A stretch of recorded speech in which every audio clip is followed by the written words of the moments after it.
नमस्कार प्यारे दर्शकों, आप सभी का दिल से स्वागत है हमारे चैनल डी के मोटिवेशन में। प्रिय दर्शकों, आज फिर एक नई कहानी, एक नया वीडियो लेकर के हम हाजिर हुए हैं। आज की जो कहानी है, आज का जो प्रसंग है, ये बड़ा ही ज्ञानवर्धक है, बड़ा ही मोटिवेशनल है। प्रिय दर्शकों, बूढ़े गिद्ध ने बताया कि आदमी को इन 3 स्त्रियों से बचकर रहना चाहिए, कंगाल करके छोड़ती है। प्रिय दर्शकों, कहानी शुरू करने से पहले अगर आप हमारे चैनल पर पहली बार आए हैं तो चैनल को सब्सक्राइब करें, बेल आइकॉन ऑन करें, अच्छे अच्छे कमेंट किया करें ताकि हर आने वाले वीडियो का नोटिफिकेशन सबसे पहले आपको मिले और प्रिय दर्शकों आप उसका फायदा उठा सके। तो शुरू करते हैं प्रिय दर्शकों आज की यह प्यारी सी कहानी, यह प्यारा सा वीडियो। प्रिय दर्शकों, प्राचीन समय की बात है। पूर्व देश में चित्रकूट एक शहर था जहां राजा सत्यजीत राजधानी थी। राजा सत्यजीत बड़ा ही प्रतापी राजा था और सदैव प्रजा के हित में काम किया करता था। उसके द्वार पर किसी तरह की आस लेकर आने वाला व्यक्ति कभी निराश नहीं जाता था। राजा हर प्रकार से उसकी सहायता करता था। चारों तरफ राजा सत्यजीत की खूब प्रशंसा होती थी। एक दिन की बात है, राजा के मन में विचार आया कि आज मुझे आखेट के लिए जाना चाहिए, क्योंकि जंगल में प्रसिद्ध चंदन वन है। और उस वन में से राजा सत्यजीत के पास कुछ ऋषि मुनियों ने आकर की शिकायत की थी कि हे राजन, इस चंदन वन में एक राक्षस रहता है और वह राक्षस प्रतिदिन 2 ऋषि मुनियों का आहार करता है। उस राक्षस से आप हमारी रक्षा करें। यह बात जब राजा ने सुनी तो अपने सेवकों को बुलाया और सेवकों से कहा कि मेरे लिए एक सुंदर सा तेज दौड़ने वाला घोड़ा तैयार करो और आज हम आखेट के लिए चंदन वन में जाएंगे और यदि हमें वह राक्षस मिला तो आज हम उसका वध कर देंगे। प्रिय दर्शकों, राजा के सेवकों ने वायु के वेग से चलने वाला सुंदर सा एक घोड़ा जीन कस करके तैयार कर दिया और उसके बाद राजा सत्यजीत उस घोड़े पर सवार हो गए। तीव्रगामी घोड़े पर सवार होकर राजा आखेट करने के लिए उसी वन की दिशा में निकल पड़े। प्रिय दर्शकों, उसी चंदन वन में एक हिडिंब नाम का राक्षस और उसकी बेटी हिडिंबा रहा करती थी। हिडिंबा अपने पिता के लिए भोजन का प्रबंध किया करती थी, क्योंकि हिडिंब असुर के हाथ पैर नहीं थे। वह एक गुफा में पड़ा रहता था और उसकी जो लड़की थी वह यात्रियों को अपना सुंदर रूप दिखाकर लुभाती थी। साधु संतों को बहाना बनाकर उनसे शादी की बात कहकर गुफा के अंदर बुलाकर ले जाती थी और गुफा के अंदर पहुंचने पर राक्षस हिडिंब उन्हें खा जाया करता था और कामी पुरुष उसके रूप पर आसक्त होकर अतिशीघ्र उसके साथ चलने को राजी हो जाते थे। वह हर रोज नए नए राहगीरों से मिलती थी और उनसे कहती थी कि तुम मेरे पिता के पास चलो, मैं तुम्हें शादी करने के लिए अपने पिता के पास ले जाना चाहती हूं। और वहां उनको लेकर के जाती थी। तब तक रात्रि हो जाती थी, क्योंकि दिन में यदि कोई यात्री उस गुफा में प्रवेश करता था, सुबह दूर बैठा हुआ विशालकाय राक्षस उसे दिख जाता था। रात्रि का फायदा उठाकर उस व्यक्ति को गुफा के अंदर ले जाती थी और गुफा के अंदर बहुत ही सकरे मार्ग से निकलती थी। उसी सकरे मार्ग पर उसका पिता हिडिंब असुर बैठा होता था। अब तो वे दोनों मिलकर उस व्यक्ति का भोजन बना लेते थे। इसी प्रकार मनुष्यों को मारकर खाते हुए उन्हें बहुत समय बीत गया। आज राजा सत्यजीत भी उसी वन में जा पहुंचा जिस वन में वह राक्षस रहता था। राजा सत्यजीत जानबूझकर उस वन में गया था। मुझे उस राक्षस को मारना है जो आए दिन लोगों को अपना शिकार बनाता है। जैसे ही राजा ने उस चंदन वन में प्रवेश किया तो हिडिंब असुर नामक दैत्य को मानव की खुशबू आने लगी और अपनी पुत्री से बोला, बेटी देखिए, आज कोई मनुष्य इस मार्ग से निकल रहा है, तुम शीघ्रता से जाओ, मुझे बड़ी सुंदर खुशबू आ रही है और ऐसा लगता है कि आज तो हमें भरपेट भोजन मिलने वाला है। अगर कोई जवान हष्ट-पुष्ट व्यक्ति मालूम पड़ता है इस मार्ग से निकल कर जा रहा है, तुम जाओ और उसे अपने रूप के जाल में फंसाकर मेरे पास तक ले आओ। प्रिय दर्शकों, जब उसकी पुत्री ने अपने पिता की बात सुनी तो उसने उसी समय बहुत सुंदर अप्सरा का रूप बनाया। ऐसा लग रहा था कि वह साक्षात ही इंद्र की अप्सरा जमीन पर उतर आई हो। जो भी पुरुष उसे देख लेता था तो वो देखते ही उस पर आसक्त हो जाता था। राक्षसी हिडिंबा परम सुंदरी बनकर 16 श्रृंगार करके मतवाली चाल चलती हुई उसी वन में चली जा रही थी। उधर से राजा सत्यजीत अपने घोड़े पर सवार होकर चला आ रहा था। हिडिंबा ने दूर से ही देख लिया कि उसके पिता का भोजन एक घोड़े पर सवार होकर उसकी तरफ आ रहा है। देखने से लगता है कि कोई किसी देश का राजा है। खैर, जो भी हो आखिर तो इंसान ही है। राजा का मांस तो और भी ज्यादा स्वादिष्ट लगेगा।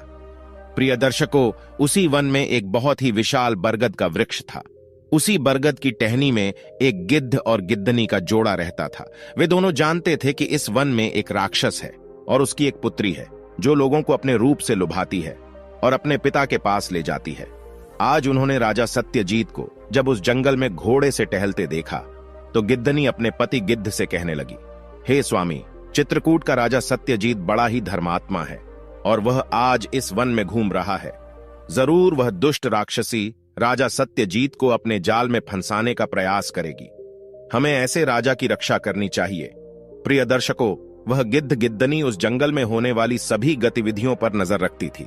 वे गिद्ध गिद्धनी लोगों को बचाने का प्रयास तो बहुत करते थे, पर लोग उनकी बातें नहीं मानते थे। इधर क्या होता है प्रिय दर्शकों, वह स्त्री सुंदर सा रूप बनाकर चली आ रही थी। उधर से राजा सत्यजीत घोड़े पर बैठकर चले जा रहे थे। प्रिय दर्शकों, उस दिन उन्हें कोई आखेट तो नहीं मिला, पर सुनसान जंगल के बीच उनकी भेंट उसी दानव पुत्री से हो जाती है। वह आगे मार्ग में खड़ी थी। जब राजा का ध्यान एकदम उस राजकुमारी जैसी सुंदर स्त्री पर गया तो वे उसकी सुंदरता पर मोहित हो गए। कहने लगे कि हे सुंदरी, तुम कौन हो और इस वन में क्या कर रही हो? तुम्हारे साथ तो कोई पुरुष भी नजर नहीं आ रहा है। फिर अकेली सुनसान जंगल में यहां क्यों भटक रही हो? यहां तो तुम्हें कोई मार देगा, तुम्हारे प्राणों को खतरा है। तब वो लड़की कहती है, हे राजा जैसे दिखने वाले सुंदर युवक, आप मेरी चिंता मत करो। मैं तो बचपन से ही इसी जंगल में पली बढ़ी हूं, क्योंकि मैं एक ऋषि की कन्या हूं। मेरे पिता इस वन में रहकर भजन करते हैं। वे गुफा में बैठकर ईश्वर की आराधना करते हैं। मुझे आप ये बताओ कि आप किसी देश के राजा हैं। आपकी वेशभूषा को देखकर तो ऐसा लगता है कि आप कोई राजा हैं। तब राजा ने कहा, हां सुंदरी, मैं चित्रकूट राज्य का राजा हूं। लड़की कहती है, हे राजन, मेरे पिता मेरा विवाह करना चाहते हैं। उन्होंने मुझे आदेश दिया है कि पुत्री तुम स्वयं जाओ और अपने लिए कोई सुंदर सा पति देख कर आओ। अपने पिता की आज्ञा उसमें अपना पति तलाशने आई हूं, लेकिन मैं देख रही हूं कि इस जंगल में सब बूढ़े ऋषि मुनि तपस्या कर रहे हैं और मैं जवान हूं, इसीलिए मैं उनसे विवाह नहीं कर सकती। परंतु हे राजन, मैं आपके रूप और सौंदर्य को देखकर यह जान चुकी हूं कि आप किसी राजा के पुत्र हैं, हर प्रकार से मेरे पति बनने के योग्य हैं। क्या आप मेरा निवेदन स्वीकार करेंगे? प्रिय दर्शकों, दुनिया में ऐसा कौन सा व्यक्ति है जो नारी की चाल से वश में नहीं हुआ है? बड़े बड़े जितेंद्रिय ऋषि मुनि नारी के आगे परवश हो गए। राजा सत्यजीत तो बहुत छोटी सी चीज थे। उस दुष्ट राक्षसी ने अपने यौवन के जाल में राजा सत्यजीत को बुरी तरह जकड़ लिया। प्रिय दर्शकों, काम के वशीभूत होकर आदमी अपना अच्छा बुरा सोचना भूल जाता है। उस समय वह मतवाला हो जाता है। राजा सत्यजीत कहने लगे, यदि तुम मुझे पति रूप में चुनना चाहती हो तो मैं तुम्हारी इच्छा का स्वागत करता हूं। मैं भी तुम्हें अपनी पत्नी के रूप में पाकर अपने आप को सौभाग्यशाली समझूंगा। राजा बोला, हे मृगनयनी, मैं तुमसे विवाह करने को तैयार हूं, परंतु तुम्हारे पिता कहां हैं? तब राक्षसी कहती है, हे राजन, मेरे पिता गुफा में तपस्या कर रहे हैं और वह इस समय ध्यान मग्न मुद्रा में बैठे हैं। इसलिए हे महाराज, आपको 2 घड़ी इंतजार करना पड़ेगा। मैं ये खबर जाकर अपने पिता को देती हूं। जब वह ध्यान से उठ जाएंगे तब मैं तुम्हें बुलाकर ले जाऊंगी। तुम तब तक 2 घड़ी तक मेरा इंतजार करना। प्रेमवश राजा कहने लगा, हे सुंदरी, तुम्हारे लिए तो मैं 2 घड़ी क्या, पूरी जिंदगी इंतजार कर सकता हूं। मुझे तुम जैसी सुंदर स्त्री मिल जाए तो मेरा रहनिवास और भी अधिक शोभायमान हो उठेगा। राजा सत्यजीत उस राक्षस पुत्री के जाल में पूरी तरह से फंस चुके थे। अब देखिए प्रिय दर्शकों, राक्षसी कहने लगी कि हे राजन, मैं इस मार्ग से जा रही हूं और यहां से कुछ दूरी पर ही मेरे पिता की गुफा है। उसमें मेरे पिता तपस्या कर रहे हैं, तो मेरे पिता की गुफा की तरफ चले आना। मैं तुम्हें निमंत्रण देकर जा रही हूं। और इतना कहकर के वह दुष्ट राक्षसी वहां से चली जाती है। उसे तो पता ही था कि काम के वशीभूत राजा उसकी गुफा के अंदर जरूर आएगा। इधर राजा सत्यजीत के मन में भी उस राक्षसी के लिए प्रेम उमड़ गया। उनके मन में भी उस राक्षसी को पाने के लिए बेचैनी बढ़ने लगी। अब तो राजा के लिए 2 घड़ी का समय 2 वर्षों के समान लग रहा था। सोच रहे थे कि 2 घड़ी का समय कब निकलेगा ताकि मैं उस स्त्री को प्राप्त कर सकूं। इधर वह गिद्ध उसी स्थान पर बैठा हुआ राजा की हालत को देख रहा था। उसने जान लिया कि राजा सत्यजीत उस दुष्ट राक्षसी के चंगुल में फंस चुका है। यदि 2 घड़ी के बाद ये उस गुफा के अंदर चला गया तो उस राक्षस का भोजन बन जाएगा। तभी वह गिद्ध पेड़ से उड़कर के राजा के समक्ष आ जाता है। गिद्ध कहने लगा, हे मुसाफिर, मुझे आप कोई विद्वान, तेजस्वी, कोई राजा मालूम पड़ते हैं। तब राजा कहता है, हां गिद्धराज, आपने सही पहचाना, मैं एक राजा हूं, परंतु आपका मेरे समक्ष आने का क्या प्रयोजन है? तब गिद्ध कहता है, हे राजन, तुम जो काम करने जा रहे हो वह तुम्हारे लिए बहुत बड़ी मुसीबत बन सकता है। वो लड़की किसी भी तरह से तुम्हारे योग्य नहीं है। तुम व्यर्थ उस पर पागल हो रहे हो। भलाई इसी में है कि तुम उसे भूलकर यहां से लौट जाओ। प्रिय दर्शकों, यह बात सुनकर राजा कहने लगा कि हे गिद्धराज, क्या तुम्हारी बुद्धि मारी गई है जो तुम मुझसे ऐसा कह रहे हो? तब गिद्ध बोला कि नहीं राजन, मेरी बुद्धि नहीं मारी गई है। जरा सोचो, क्या तुमने उस स्त्री के कुल खानदान का पता लगाया है? क्या उसके गोत्र के बारे में तुम जानते हो? उसकी क्या जाति है? क्या तुम ये सब जानते हो? राजा बोला, नहीं, मैं उसके बारे में इतना सब तो नहीं जानता, पर इतना जानता हूं कि वह जैसी भी है मेरे योग्य है। तब गिद्ध समझाते हुए बोला, हे राजन, तुम इस समय काम के वशीभूत हो और मैं जानता हूं कि इस समय आपको मेरी बातें बुरी लग रही होंगी। आपकी दृष्टि में मैं शत्रु दिख रहा हूं, क्योंकि सच है, कामी पुरुष को, लोभी पुरुष को, मूर्ख और क्रोध के वशीभूत को अपने हितैषी का भी समझाना बुरा लगता है। हे राजन, मैं आपका शत्रु नहीं हूं, आपका हितैषी हूं। कहते हैं जिस स्त्री के कुल खानदान का कोई पता ना हो तो उस स्त्री के मोहपाश में पड़ना उस पतंगे के समान होता है जो दूर से जलती हुई अग्नि को देखकर उसमें मरने के लिए पहुंच जाता है और उसमें जाकर के अपने प्राणों की आहुति दे देता है। हे राजन, जैसे बहते हुए जल में जल की गहराई का पता नहीं होता, ऐसे जल में कूदकर नहाने वाला व्यक्ति मूर्ख समझा जाता है। उतना ही मूर्ख वो व्यक्ति भी होता है जो नारी के जाल में फंस जाता है। राजा कहने लगे कि आप कहना क्या चाहते हैं, मैं कुछ समझा नहीं। तब गिद्ध कहता है, हे राजन, तुम जिस स्त्री से विवाह करना चाहते हो, क्या वह स्त्री सौदागर की पत्नी के समान सुंदर है? क्या वह उसके समान सुशील है? क्या वह उसके समान चतुर है? राजा बोला, कौन सौदागर? मैंने किसी सौदागर की स्त्री के बारे में नहीं सुना है। आखिर यह सौदागर की पत्नी कौन थी? गिद्ध कहने लगा, राजन, यदि तुम सौदागर की पत्नी के बारे में जानना चाहते हो तो तुम्हें मेरे पास ठहर कर मेरी बातें सुननी होगी। अब तो प्रिय दर्शकों, राजा को उस गिद्ध की बातों को सुनने की इच्छा हुई। कहने लगा, गिद्धराज, मुझे सौदागर की पत्नी के बारे में सुनाई। तब गिद्ध बोला, राजन, मैं आपको वो दास्तान 2 घड़ी के बाद सुनाऊंगा। अभी दिन का समय है और दिन में कहानी सुनाना अच्छा नहीं लगता है। मैं तुम्हें यह कहानी शाम को सुनाऊंगा। प्रिय दर्शकों, इतना कहकर के गिद्ध अपने घोंसले के अंदर चला जाता है। अब तो राजा दुविधा में फंस गया, क्योंकि 2 घड़ी बाद उस राक्षसी ने राजा को उस गुफा में आने का वादा किया था और इधर गिद्ध ने 2 घड़ी के बाद सौदागर की पत्नी की कथा सुनाने का समय दिया था। प्रिय दर्शकों, वह गिद्ध अपनी चालाकी से उस राजा को रोकना चाहता था कि राजा मेरी कहानी को सुनने लगे और वहां जाने से बच जाए, परंतु राजा तो उस मोहपाश में बंधा हुआ था और इधर उसकी बातों को सुनकर राजा एक दौराहे पर खड़ा हो गया कि अब मैं किधर जाऊं। परंतु वह राजा था।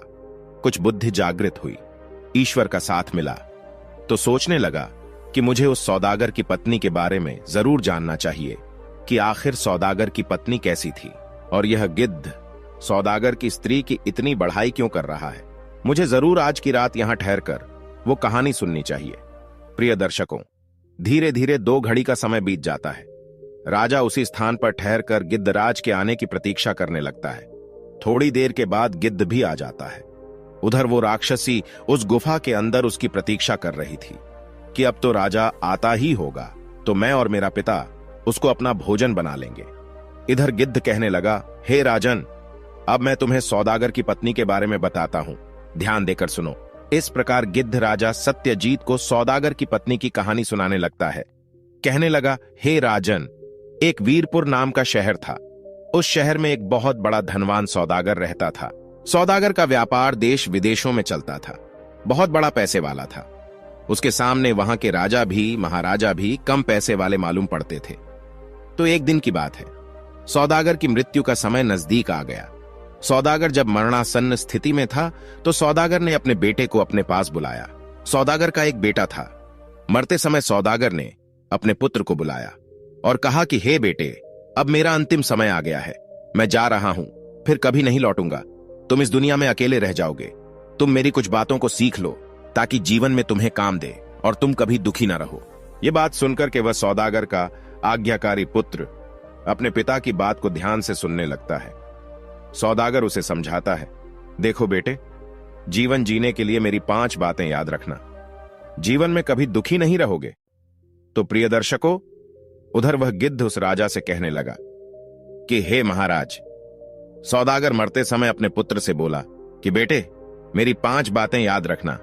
पहली बात तो है कि तुम दुकान पर कभी भी धूप में मत जाना, हमेशा छाया में ही जाना। दूसरी बात है, तुम रोज भोजन में पकवान ही खाना। और तीसरी बात है, तुम हर हफ्ते एक नई पत्नी लेकर के आना। चौथी बात है, अगर तुम्हारी कभी शराब पीने की इच्छा हो तो शराब किसी बड़ी सी टंकी से पीना जिसमें शराब अधिक मात्रा में भरी हो। और 5वीं बात है, अगर तुम जुआ खेलने की इच्छा हो तो केवल होशियार जुआरियों के साथ ही जुआ खेलना। ये 5 बातें सौदागर ने अपने बेटे को समझाई और यह कहने के बाद उस सौदागर का प्राणांत हो जाता है। सौदागर के मरने के बाद सौदागर का बेटा बहुत दुखी होता है, अपने पिता की मृत्यु पर खूब रोता है। उसके बाद अपने पिता का अंतिम संस्कार करता है और पिता की समस्त क्रियाओं से निवृत्त होने के बाद मन में विचार करने लगा कि मेरे पिता ने मुझे 5 शिक्षाएं दी हैं। मुझे अपने जीवन में अपने पिता की इन 5 बातों को अपनाना चाहिए। प्रिय दर्शकों, इधर गिद्ध कहता है, हे राजन, सौदागर का बेटा भी नौजवान ही था। उसने अपने पिता की 5 बातों का अर्थ गलत निकाल लिया। वह अपने पिता की प्रत्येक बात को मानता था, लेकिन वह उन बातों का सही अर्थ नहीं समझ पाया था। उनके शब्दों के भावार्थ को नहीं पहचान पाया था। उसने अपने पिता की पहली बात का पालन इस ढंग से किया क्योंकि उसके पिता ने पहली बात यह बताई थी कि बेटा, जब भी तुम दुकान पर जाओ तो कभी धूप में मत जाना, हमेशा छाया में जाना। अब तो उसने क्या किया, अपने घर से लेकर दुकान तक जितनी भी रास्ता तय करना पड़ता था, उस रास्ते में कपड़े का तंबू लगवा दिया। पूरे मार्ग में उसने इस तरह कपड़े से वह रास्ता ढकवा दिया कि उसे धूप देखने को ही न मिले। उसकी इस बेवकूफी ने उसका बहुत पैसा खर्च करवा दिया। अब तो वह रोजाना अपनी दुकान पर छाया में ही जाता था।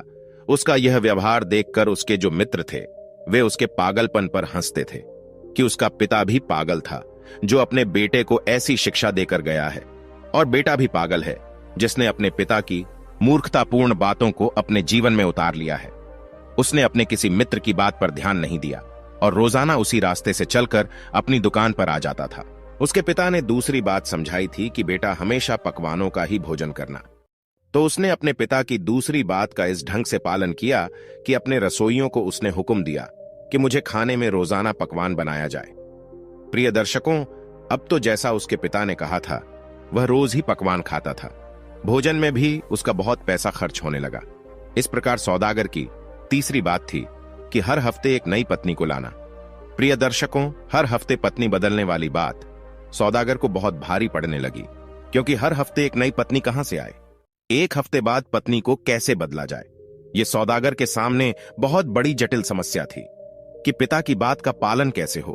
फिर उसने ठान ली कि जो भी हो, मैं अपने पिता की बात का पालन अवश्य करूंगा।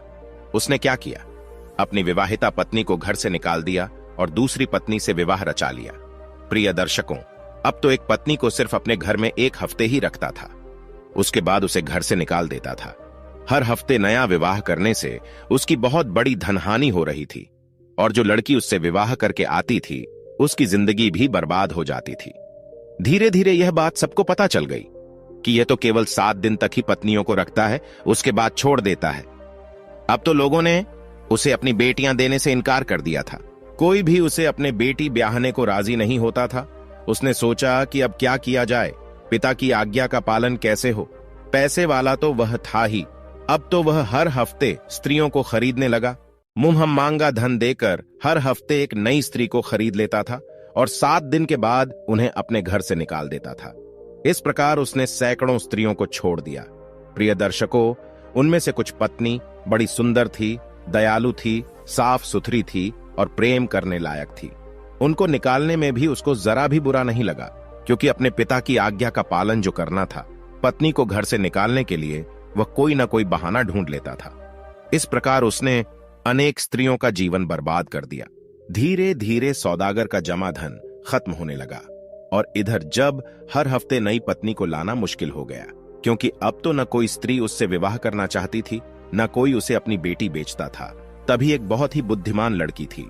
उसने जब उस सौदागर के बारे में सुना तो वह उसका असली मतलब समझकर उस सौदागर से शादी करने के लिए राजी हो गई। वह बहुत होशियार थी।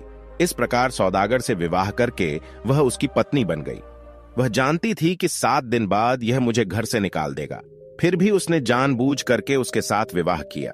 प्रिय दर्शकों, इधर वो गिद्ध जंगल में राजा सत्यजीत को कहानी सुना रहा था कि हे राजन, अब ध्यान से सुनो, आगे क्या होता है।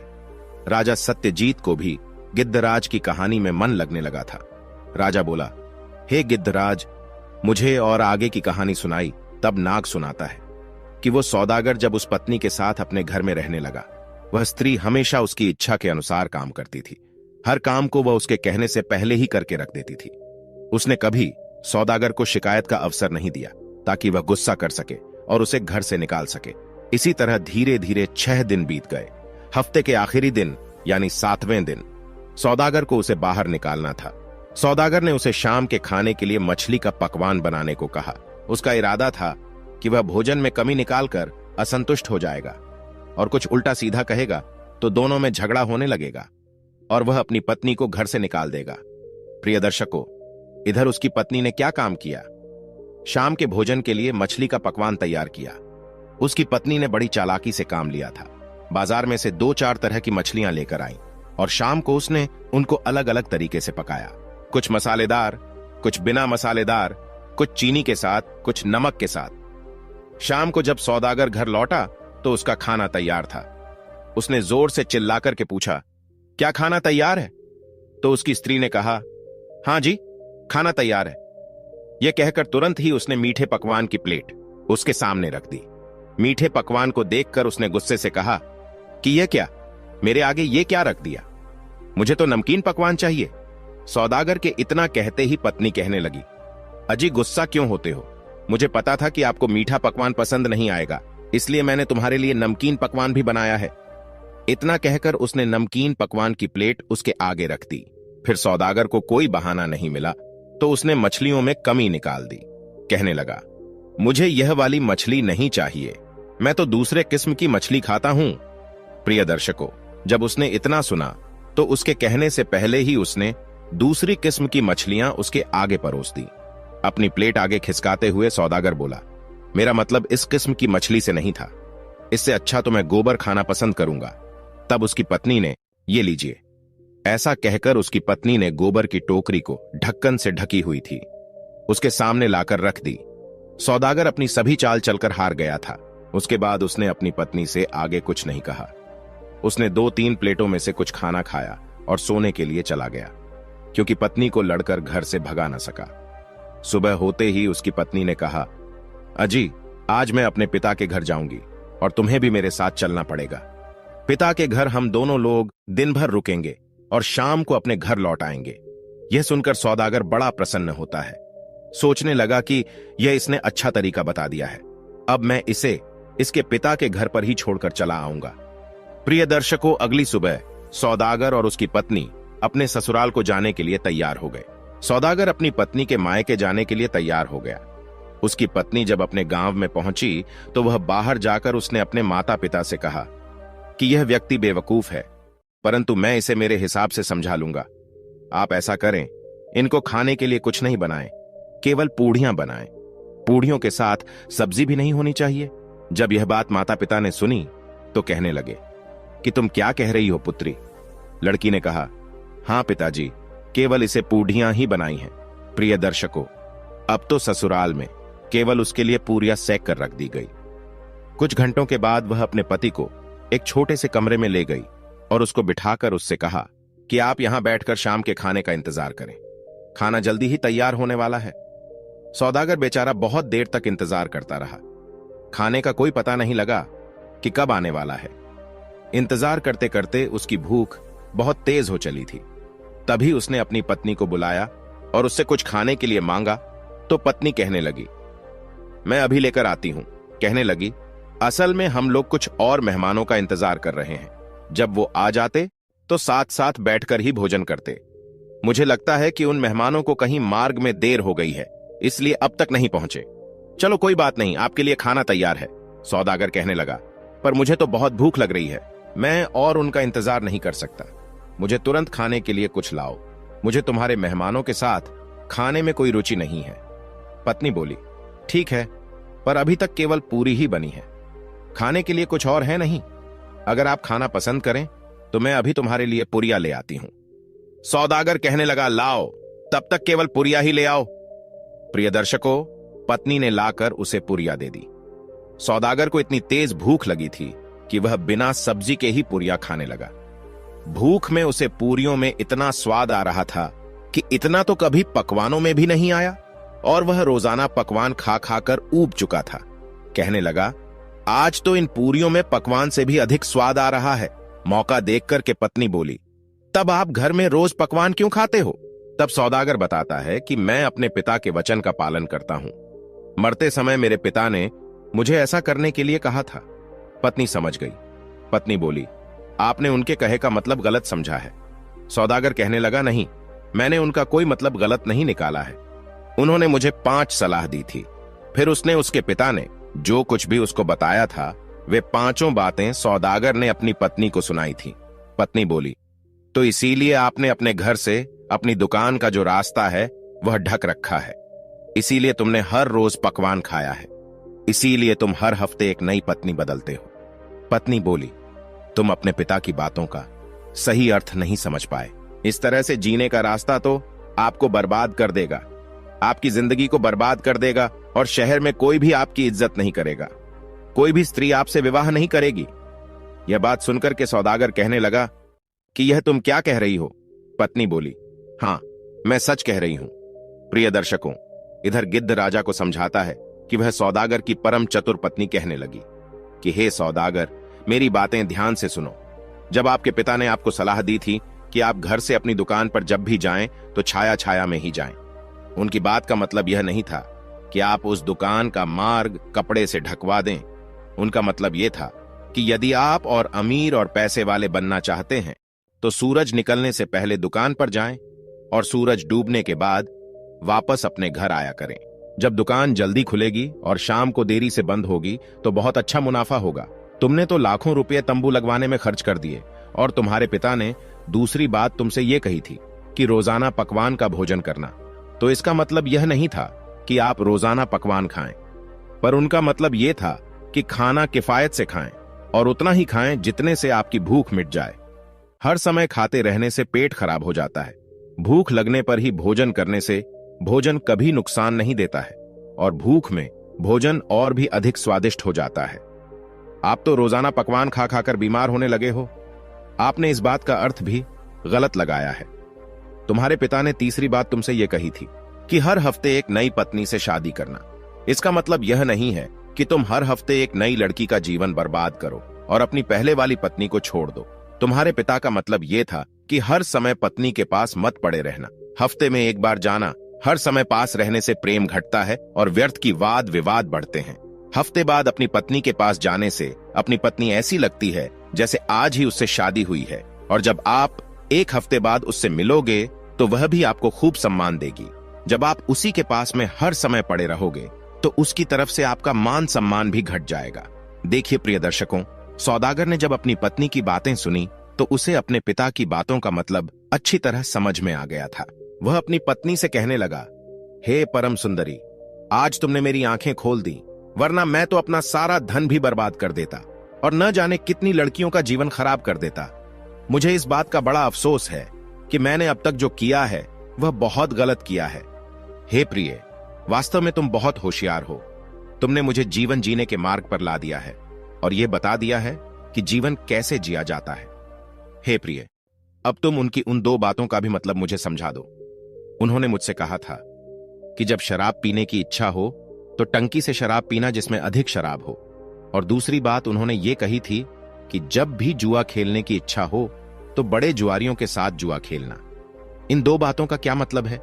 तब सौदागर की पत्नी बोली, हे स्वामी, अब मैं तुम्हें दोनों बातों का मतलब रास्ते में चलकर समझा दूंगी। पहले मेरे पिता से घर चलने की आज्ञा ले लो। प्रिय दर्शकों, इधर गिद्ध बोला, हे राजा साहब। इस प्रकार वह सौदागर अपनी पत्नी के साथ अपने घर को चल देता है। रास्ते में एक जुआ घर पड़ता था।